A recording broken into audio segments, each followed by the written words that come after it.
नमस्कार दोस्तों, स्वागत है आज की इस लेटेस्ट वीडियो में जिसमें हम आपको भौतिक विज्ञान के अंतर्गत जहाँ तक इससे प्रीवियस वाले लेक्चर में समाप्त किया था, क्योंकि इससे प्रीवियस हमने इंट्रोडक्शन वाले पार्ट को स्टार्ट किया था जहाँ पर हमने फिजिकल वर्ल्ड यानी कि भौतिक जगत के बारे में आपको कंप्लीट डिटेल में डिस्कस किया था। तो आज का हमारा जो पोर्शन है वो मात्रक और मापन को स्टार्ट करेंगे, जो कि यूनिट और मेजरमेंट आपके सभी एग्जाम के पॉइंट ऑफ व्यू से इंपॉर्टेंट होगा। आप डिफेंस की एग्जाम की तैयारी कर रहे हैं, अगर आप किसी और एग्जाम की तैयारी कर रहे हैं, अगर आपकी एग्जाम में मात्रक और मापन से क्वेश्चन बनेगा तो आप बहुत ही ईजिली कर पाएंगे। बहुत ही शानदार लेक्चर है, आपको फोकस से देखेंगे तो हर एक पॉइंट को बहुत ही ईजिली समझ जाएंगे। तो बात करते हैं इसमें क्या पॉइंट्स हैं, किस तरीके से हैं। तो मात्रक एवं मापन में हमें क्या समझना होता है। तो मात्रक एवं मापन समझने की पॉइंट ऑफ से सबसे पहले पॉइंट आता है कि जो राशि होती है वो क्या डिफाइन करती है। तो राशि आपका परिमाण इनटू मात्रक को डिफाइन करती है, यानी कि एक क्वांटिटी जो होती है वो क्वांटिटी किससे बनती है। जो आपका मैग्नीट्यूड और यूनिट होता है उन दोनों का सम क्या होता है, एक क्वांटिटी का निर्माण करती है। तो इस तरीके से जो राशि होता है वो परिमाण और मात्रक के बिना अधूरा होता है। ये आपको समझना होगा कि जो राशि होगी वो दो के बिना अधूरी रहेगी। वो कौन दो है, वो आपकी एक परिमाण है, दूसरा मात्रक है।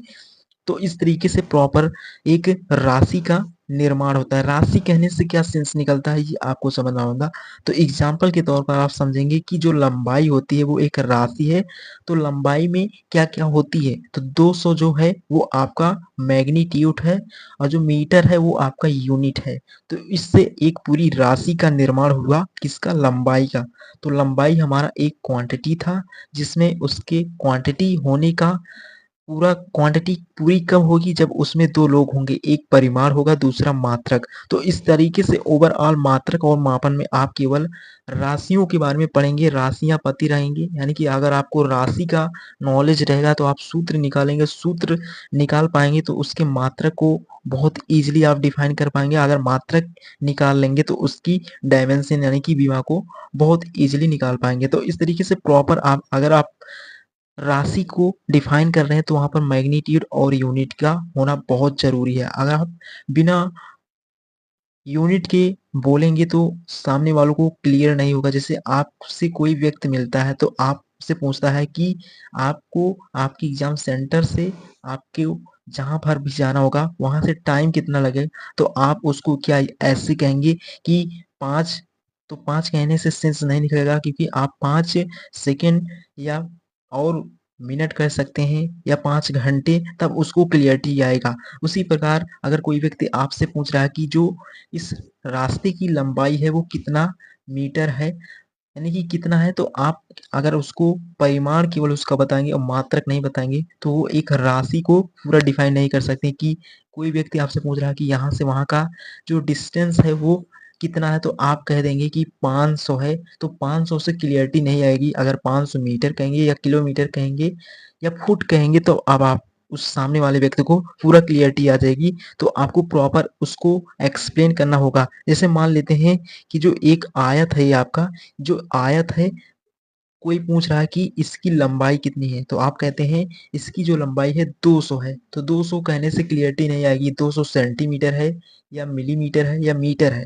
तो जब तक आप सेंटीमीटर मिलीमीटर को 200 के साथ नहीं ऐड करेंगे तो एक क्वांटिटी का पूरा निर्माण नहीं होगा। तो इस तरीके से प्रॉपर आपको राशि को समझना है तो परिमाण और मात्रक का होना बहुत जरूरी होगा। तो ये है पहला पॉइंट मात्रक और मापन का। तो उम्मीद करता हूँ आप यहाँ तक पूरा फोकस से समझ गए होंगे। उसके बाद बढ़ते हैं इसके आगे वाले पोर्शन के बारे में, जो कि बहुत इंपॉर्टेंट है। तो आपको ये समझ में आ गया होगा। उसके बाद अगले स्टेप में ये मेंशन किया है कि जो जो आपका मैग्नीट्यूड होता है वो समानुपाती होता है 1/u क्या होता है, यूनिट। यानी कि जो परिमाण आपका समानुपाती होता है मात्रक के। वो किस तरीके से समानुपाती होता है, जो परिमाण होता है आपका मात्रक के। तो अगर आप परिमाण को बढ़ाएंगे तो आपका मात्रक घटेगा, अगर आप मात्रक को बढ़ाएंगे तो परिमाण घटेगा।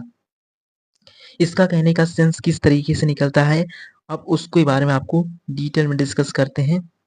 तो अगले पॉइंट में यही मेंशन किया है, ये जो आपका मैग्नीट्यूड समानुपाती होता है यूनिट के, वो किस तरीके से होता है, अगर आप मात्रक को बढ़ाएँगे तो परिमाण घटेगा, अगर परिमाण बढ़ेगा तो मात्रक घटेगा।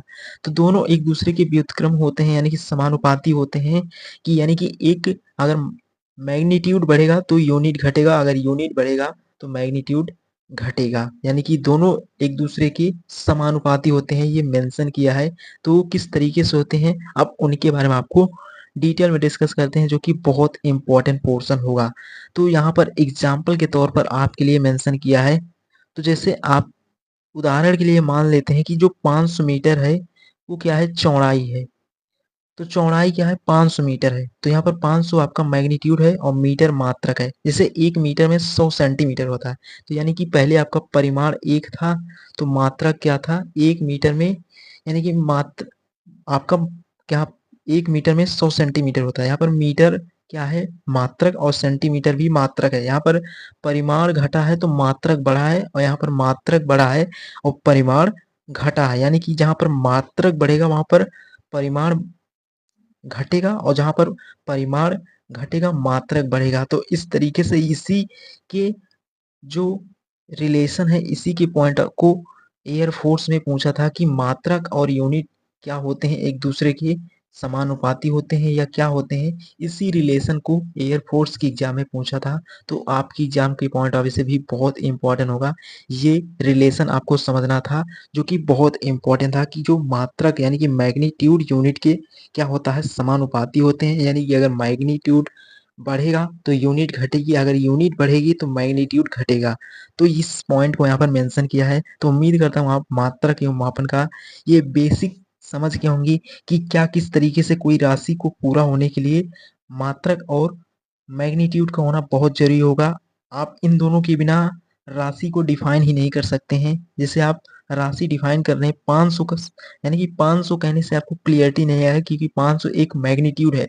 जब तक आप उसमें मात्रक को नहीं ऐड करेंगे, जैसे 500 मीटर, 500 सेकेंड हो गया या 500 किलोमीटर हो गया, तो जब प्रॉपर मैग्नीट्यूड और यूनिट रहेगा तब एक राशि का क्वांटिटी का निर्माण होता है। तो ये था आपका मात्रक एवं मापन का एक बेसिक समझने की पॉइंट ऑफ व्यू से। बाकी आगे की पोर्शन को नेक्स्ट लेक्चर में कंटिन्यू करेंगे।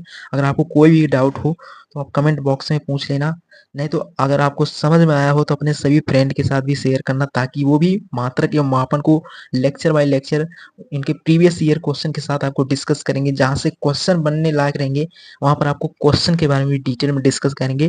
तो उम्मीद करता हूँ आज के सेशन को आप बहुत ईजिली समझ गए होंगे। छोटा है बट आपको पूरा क्लियरिटी आ गई होगी इस तरीके से एक राशि का निर्माण होता है। तो उम्मीद करता हूँ अगर आप ये पोर्शन समझ गए होंगे तो आगे इसी तरीके से कंटिन्यू हम हर क्लास में आपको डिटेल में एक्सप्लेन करेंगे।